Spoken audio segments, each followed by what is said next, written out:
ઇતિહાસમાં પહેલીવાર શ્રીયંત્રના ઉપયોગથી ચાલતું જુગારધામ ઝડપાયું। મોડસ ઓપરેન્ડી જાણીને પોલીસ પણ ચક્રાવે ચડી।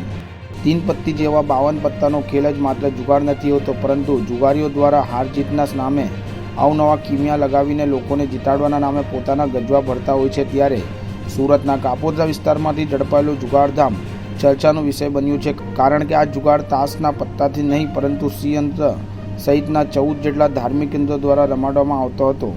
પોલીસે જ્યારે આ જુગારધામ પર રેડ પાડી તો આ મોડસ ઓપરેન્ડી જોઈને પોલીસ પણ ચક્રાવે ચડી ગઈ હતી।